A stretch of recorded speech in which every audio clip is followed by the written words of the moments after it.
From website accessibility to creating a digital sales funnel, today we are tackling that big buzzword, user experience. But first, a segment I'm going to call Biz Kids, entrepreneurs getting their start with a little help from their parents. Our experts shared the do's and don'ts they've used with their own kids. Expert Connections starts now.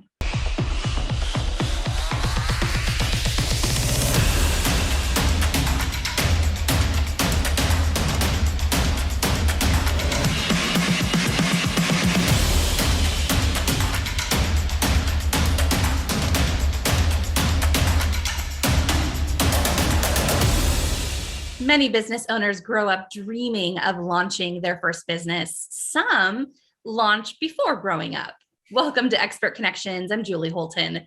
Little kids with big ideas and guidance from experts who are here today to share their stories. John Mashney of Foster Swift joins us for our Legal Connections segment today, along with Jesse Flores of Super Web Pros. Both of you are here, not just as business owners and experts, but also as fathers who passed along this entrepreneurship gene, if that's a thing, to your kids. Welcome to both of you.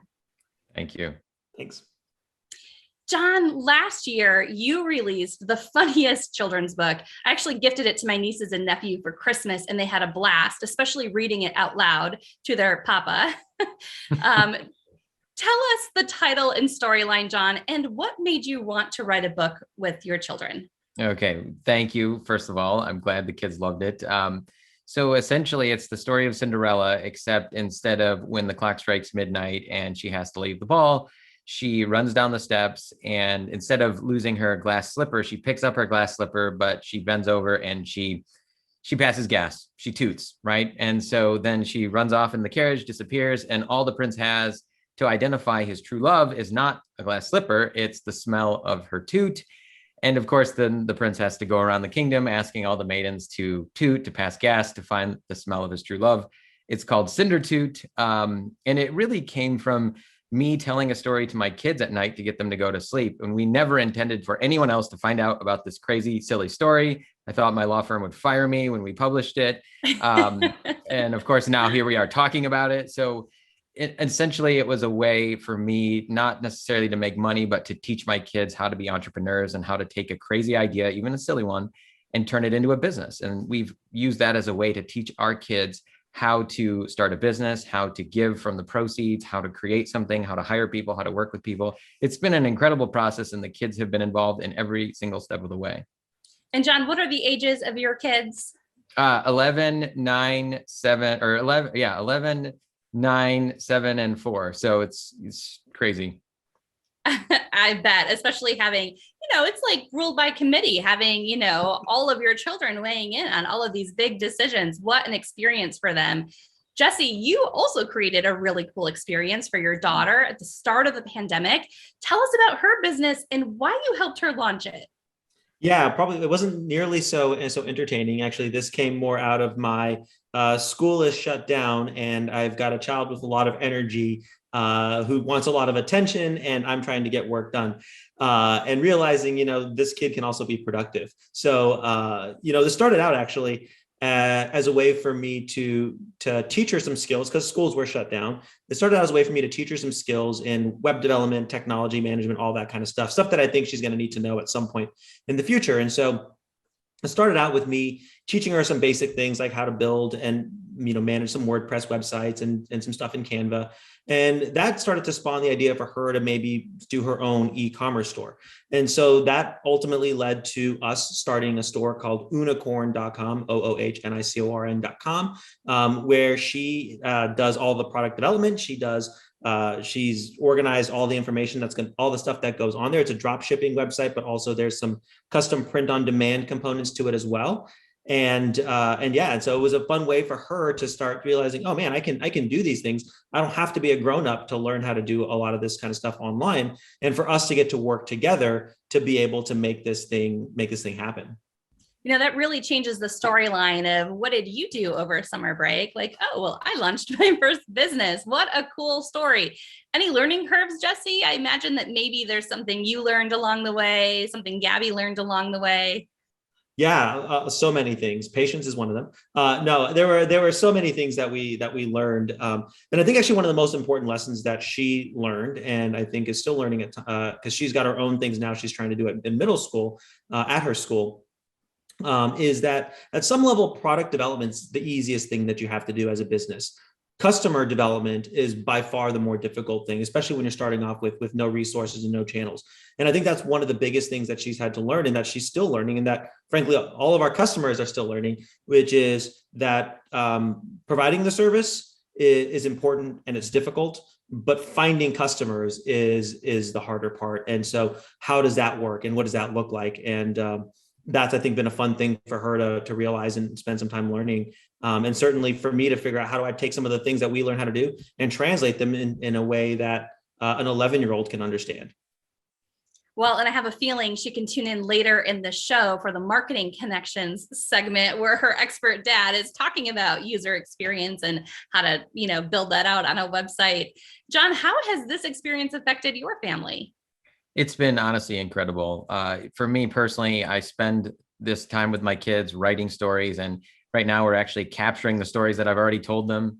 I asked them what book should we release next, and they had a 5-minute argument about which story they liked the best. By the way, Cindertute is the next one. And there's a theme here. Yeah, that's right. For yes. Christmas. For Christmas, it'll be ready, right? But ultimately, it's been so rewarding. We said we're going to give away a percentage of all the money that comes in, and I said, you guys pick the charities, and they named 3 charities. I didn't even know they'd heard of these, but it's just incredible that they picked where the money was going to go, and we paid it together. And I said, this is what you do. We give money, we make money through our stories. We give people joy through the stories, and then we tell more stories so we can give more money away. It's just been so rewarding, and the kids have loved every single minute of it. And just when they see their names in the books, they just beam. And I think that's completely irreplaceable as a dad. What a valuable lesson here in all of this. All right, John, I know this is an impossible question to answer in less than a minute, but I'm going to ask you anyway. What is one piece of advice for other parents who might be now thinking about launching a business with their children? I would say do it. I think your life is short. And I think one of the great tragedies in life is that you don't get to spend the prime years of your life with your kids. Your kids never get to see you do what you do for most people. And that's what motivated me to start something with my kids, because I wanted them to be around me at a time where I'm healthy, right? I'm vibrant, hopefully. And I think there's just no better time. There's no time more valuable than right now. And, take advantage of that time if you have kids and you want to have the joy of those special moments together. Next week, we're going to dive deeper into what it actually takes with John to launch a business for entrepreneurs of all ages. In the meantime, check out resources from Jesse and his daughter. They created a video blog to help other kids and their parents. And John also has resources all on our website. Head to expertconnections.tv. Just click Legal Connections. Thanks, guys. We'll see you next time. 'Tis the season to set strategic goals. And with these goals, we also need to set benchmarks and metrics to measure progress and sustainability. Our sales connections expert, Sherry Pash, is here to hone in on how to walk through this process with your board of directors. Hi, Sherry. Hey, Julie. This is a great topic for us to talk about, these board directors. So much has changed this last year. Absolutely, Sherry. The end of 2021, the start of 2022, we're talking prime time to really lay the groundwork for the full year ahead. Sherry, where should a board even start? There's so many different areas, Julie. As we start to think about those strategic sessions, there's things like membership or donor development, diversification of our members and our board. The big topic right now, strategic partnerships, non-dues revenue. Let's just unpack that a little bit. And I like to start with even just the membership, because that's the basis so often for a board of directors is a membership if it's a nonprofit. And then you just stop and think about, who are we as an organization, right? What's the makeup of our member segments and where we want to see that growth? I think the growth of businesses and companies that really support the mission of the organization and that they have goals that enhance that membership diversity piece as well. But the question I recently had started to ask at a lot of the conferences I speak at, Julie, is do our members think of us as their go-to resource when a problem arises in their business? And that's what I really challenge board of directors to think about is, do our members think of us this way? And if not, how do we start to change that? Absolutely. An organization is only as strong as when the members turn to you when they need you. And Sherry, we know a lot of boards have gone through membership changes in and of themselves, a lot of board members coming and going, especially during the pandemic. How important is it for these organizations to really stop and look at the makeup of their own boards? It's really key right now is, does our board represent our membership and maybe your industry or your community? Because that's very key for us to move in strategic directions. We have to have a diverse board that represents our full membership in our community or industry. So it's important to look at, are we set to grow future sustainability as well? And do we have the tools in tracking on a wide range of demographic information? And Julie, when I talk about that, what I mean is things like for your board, and do we have that diversity chart that shows the generations, right? That's a diversity piece. Race or ethnic, gender, sexual orientation, geographical. I even like to look at industry, the skill sets that are needed, influence groups, so that you have a board that has influence in the areas that you need influence in. So there's so many things a board needs to look at in diversifying themselves so that they can represent their members in the best way best way possible. Yeah, sure. You talked on a previous episode about how sometimes boards can get that tunnel vision. You focus on maybe one aspect of the mission, and then you might be missing out on things like the makeup of the board itself, could be missing out on a key area. So changes in board makeup actually could result in some new opportunities. It's not all negative here. So what are some of the positives? Oh, it's fantastic. The more diverse members we have, or board of members we have, the more you can talk to your members. Because again, generationally, let's use that as an example. When you can bring in some of that next generation onto your board, which I know a lot of organizations have or started to do, they will bring other people like them into it. They will see that there's people that look like them, that act like them on that board. So it can offer new programming opportunities. It can open up a whole part of the sector of an industry or in a community that the organization's not had access to before. Absolutely. And I love that you touched on generations because, think of millennials now in their 40s, 30s, late 20s, and what they could bring, the kind of fresh perspective that they can bring to a board. And also even Gen Z, as we start getting into those younger 20s, think of a board, if their mission is really focused on raising awareness in some way and maybe social media, I tend to think of some of those younger generations can really help play a role in that, just as one example. Sherry, as a final thought here, any other areas that boards should be looking at in 2022? I think, the word collaboration is so strong right now. It's always been a key piece for business, but right now I think strategic partnerships is really key. Thinking for a board, what does this currently mean to us as a board to have strategic partnerships? And where do our value partnerships exist at this point, kind of in this recovery stage, and think about what partnerships did they wish they'd had during the pandemic, but now into this next normal, what partnerships are really needed as they go forward. So again, it's a key strategy. We can't do everything ourselves. We need to be in partnership with others that can help us achieve the goals that our members need from us.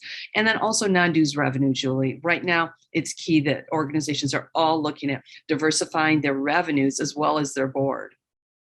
Absolutely. A lot of lessons learned the hard way. Also, a lot of positives, a lot of silver linings that have come out of the last almost 2 years now. Sherry, you've also put together a series of questions to help boards get started with their strategic planning. We're going to link to that on our website for all of you watching. Just head to expertconnections.tv and click Sales Connections. Sherry, thanks so much for being here today.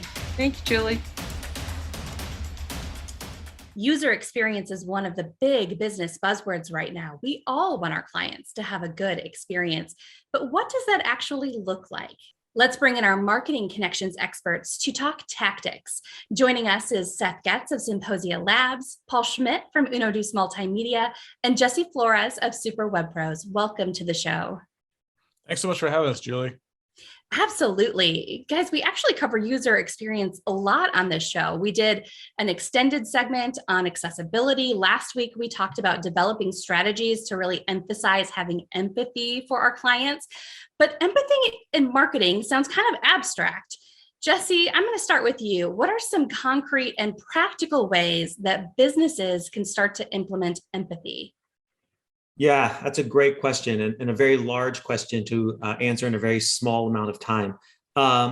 So let's talk about probably the way that is going to be the fastest and probably get you the highest result or return really quickly. And that's going to be in your hooks to get attention, right? I mean, you've been on social media, I'm sure you scroll around and most of it at some point just starts to kind of, your attention starts to tune it out.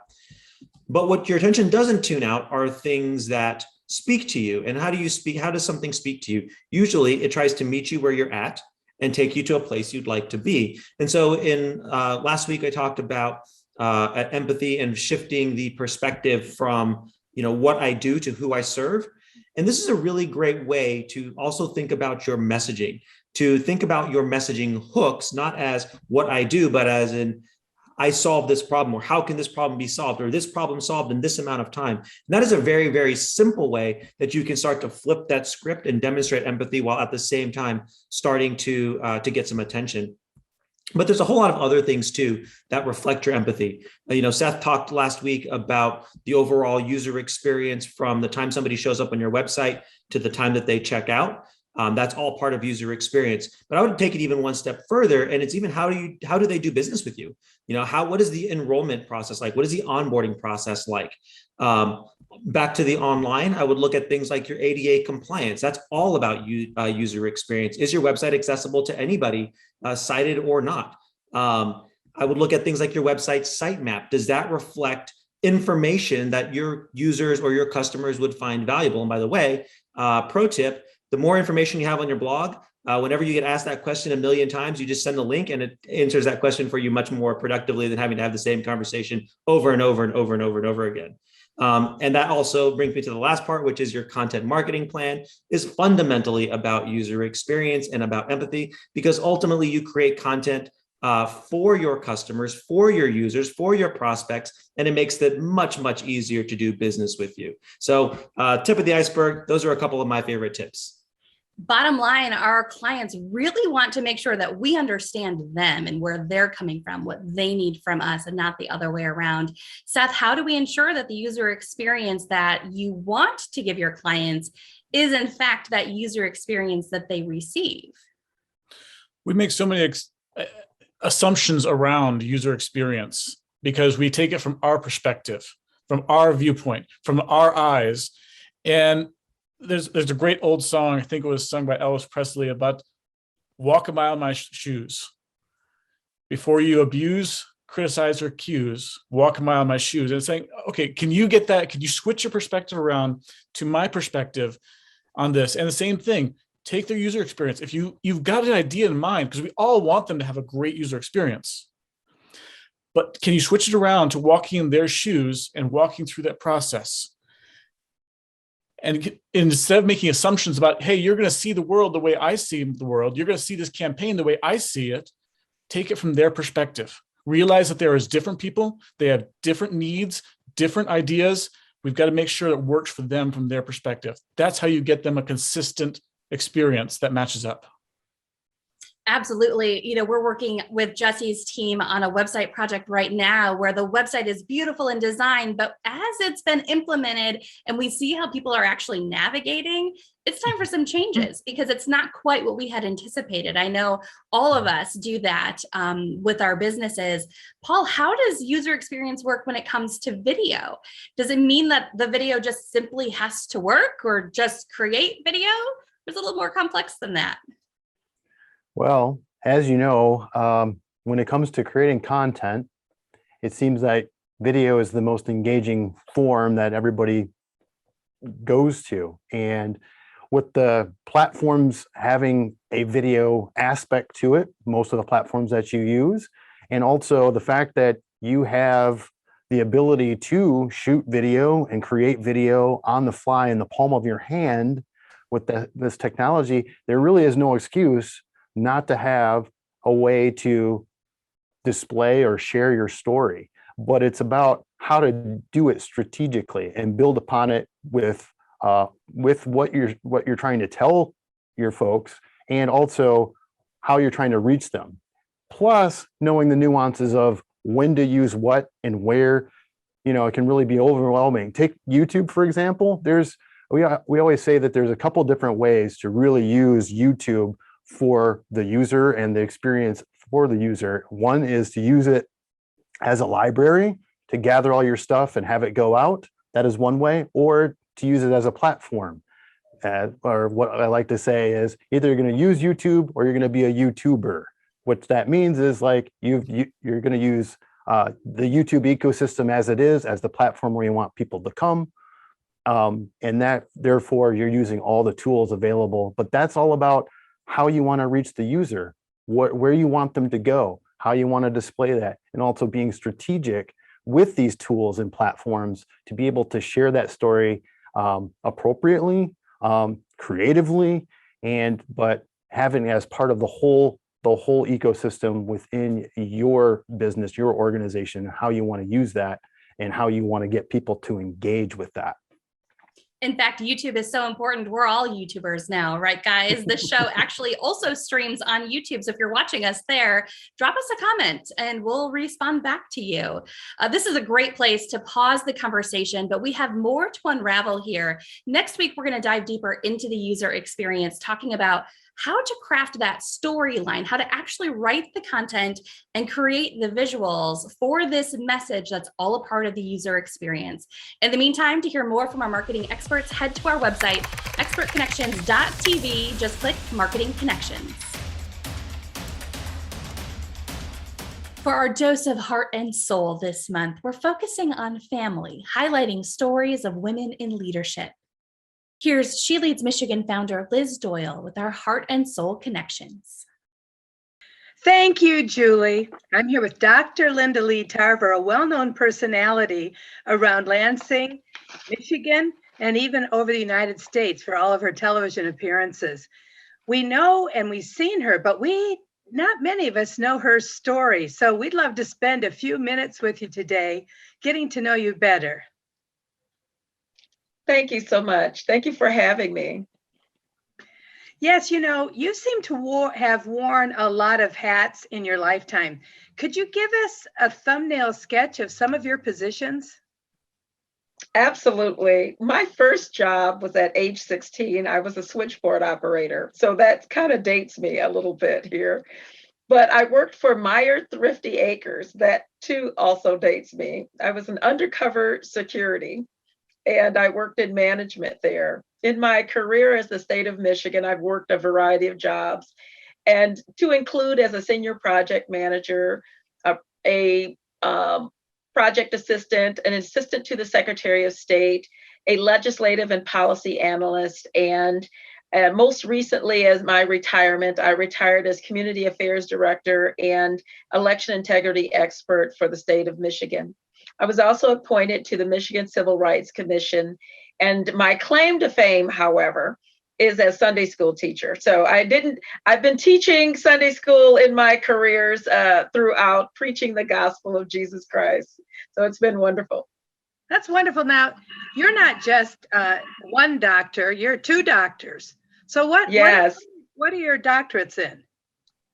I have a doctorate in theology and a doctorate in education. The Lord has just been putting on my heart to teach the word of God and to teach people and to value education. It is so important that we have a quality education and a quality education to be fully informed on what the Lord is doing. So those two doctorates are near and dear to my heart. That's wonderful. Now, you often share about your large family, and in particular, your mother's role in influencing you and guiding you in your journey to understand your gifts and abilities. What did that look like? Well, I tried basketball. I was somewhat tall in my school age child, and I tried basketball. People thought that I would work out on the basketball team, but my nails got in the way because I have always loved my nails. And so that did not work out for me. But my mother, I believed, heard from the Lord concerning her daughters. And so she pointed me in a direction of debate. So being the youngest of 10, I had been debating all my life at that point. And so she pushed me into an area of public speaking and debate. My sisters, one of my sisters became a nurse. She put her in programs that fit well with that. My sister, Jeanette, she was engaged with dance lessons and with music lessons and voice lessons. And so my sister is a psalmist. She praises the Lord, and she's a choreographer in addition to her day job. So my mother heard from the Lord. She voluntold me to do a variety of different things, to include narrating a fashion show. And she put me out on front, to do those things. And so my fear was reduced as a result of what I believe my mother had just placed on her heart, to look at her children individually and put them in the right place. I know, I love that. That's what I love about churches. That's a great place for our young people to learn how to share their values, to speak, to develop their talents in a sort of non-judgmental place. Now, Yes. What encouragement would you have for a young person watching today? What would you say to them in regard to their future? What kind of things would you say they need to focus on? So my children asked me, Mom, what am I good at? And so I had to go before the Lord and do what my mother did and point them in directions. My son is a prolific writer. He's excellent at that. And he went into communications. My daughter is, like myself, a great speaker, and she's a great presenter and a teacher. And so I would say to any young person, listen to your mother and allow the Lord to speak through her, or your father, but definitely listen to your mother and allow the Lord to just speak through them and nurture the gifts that they see in you. And be led by that. That is what I would encourage the young people to do. And I would encourage them to try things, even if they're not comfortable, to put their trust in it and just be young and try different things and get out of your comfort zone, because it does allow you to develop and mature and to grow. Well, thank you so much, Dr. Linda Lee Tarver, for joining us today. So, Julie, back to you. To hear more from the women of She Leads Michigan, head to our website, expertconnections.tv, and click Heart and Soul Connections. Thank you for joining us for Expert Connections. I'm Julie Holton. We'll see you back here next Monday. Until then, find us online at expertconnections.tv and on YouTube. Make sure to subscribe. We'll see you next week. Expert Connections is executive produced by M Connections Marketing Agency in collaboration with Foster Swift Law Firm. Strategic Solutions for Growth. Super Web Pros, Symposium Labs, Uno Deuce Multimedia, and She Leads Michigan. A special thank you to our Style Connections partners, Polka Dots Boutique, The Standard Spa, and Beauty by Wilder. Visit our Style Spotlight online at expertconnections.tv.